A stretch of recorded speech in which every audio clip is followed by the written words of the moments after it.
when I described to you a mid to late 80s horror comedy starring the one and only Linnea Quigley with some great special effects and some pretty awesome music, what instantly comes to mind? Murder Weapon, right? What'd you think I was gonna say? Creepazoid? Directed in 1989 by Ellen Cabot, also known as Totally Not Dave Dakota under a pseudonym, Murder Weapon is a 90-minute horror slasher film that really is completely missold by the shitty cover. I really wonder what the packaging designers were thinking when they came up with this cover. I mean, really, does this scream horror slasher or mid-90s action schlock? I mean, come on, you're Cinema Home Video, not AIP Productions. We expect true representing covers for all of your releases. Then again, it's not as bad as the Reanimator Academy cover, which makes it look like it actually has blood in the movie. Yeah, right. I wouldn't be surprised if a lot of people just walked straight past this on the video store shelf, because it's got such a stock cover. It makes the movie look like some shitty action movie, rather than the gory horror movie that it actually is.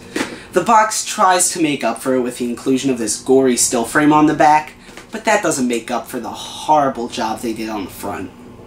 The movie, as I'll soon tell you, is anything but stock. Okay, who the fuck am I fooling? This is the most stock 80s slasher movie in the world. Literally every possible cliche is squeezed into this. I'm surprised I don't open the tape and a cat jumps out. While it may not be the most original thing under the sun, the great thing about Murder Weapon is the gore. Oh my fucking god, is it glorious. And that right there is the entire reason to get this movie. The effects are fucking phenomenal. I'm surprised this movie doesn't get as much credit as a lot of other slashers do. Stuff like The Burning? Really, the effects aren't that good compared to something like this. And something tells me The Burning had a lot more money to use. Really, this is a shining example of what to do on a low budget. Even though saying this movie is low budget is kind of debatable. The production values are high. Too high for a super indie production. I'm pretty sure it was shot on 35mm, which isn't cheap, and the effects took a lot of time and effort, so I'd say this is indie at best, definitely not low budget.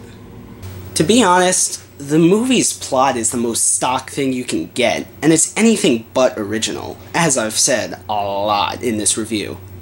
And all you really need to know is, two sisters get out of a mental hospital, invite all their old flames back to their giant mansion that I guess they pulled out of their ass, and they're gonna kill them off one by one. Yeah, that's pretty much it. Not much else needed here. A lot of die-hard slasher fans may bash this movie for its bare-bone and simple plot, but to be honest, personally I really like it. I think it's kind of nice to see the most basic slasher possible, because now, in the last decade, there's been so many meta and in-jokey, twist-ending slasher movies that just seem to convolute everything. It's nice to see a movie that just takes it back to the roots and gives you some good old-fashioned 80s enjoyment. There's a few recognizable faces in this movie. Linnea Quigley is the obvious one. Lionel Wagner is also credited on the front of the box. But also, one thing that I really had no idea about, and I actually had to research to find out for myself, was Ricky's in this movie. Ricky? Yeah, Ricky. From Silent Night, Deadly Night 2? You know who I'm talking about. And the funny thing is, he doesn't even use his real name for this movie. It's not that bad. I mean, you use your real name for fucking Silent Night, Deadly Night 2. I think that kind of trumps the badness on this one. Oh, and just in case you're wondering, yeah, he dies pretty fucking awesome.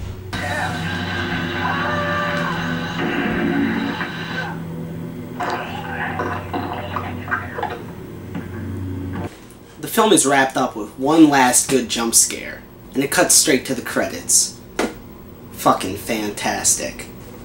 This movie is a slasher fan's dream, and to be honest, it's really sad that it doesn't get the recognition it deserves. It's perfect. It has everything you could possibly want in a slasher movie.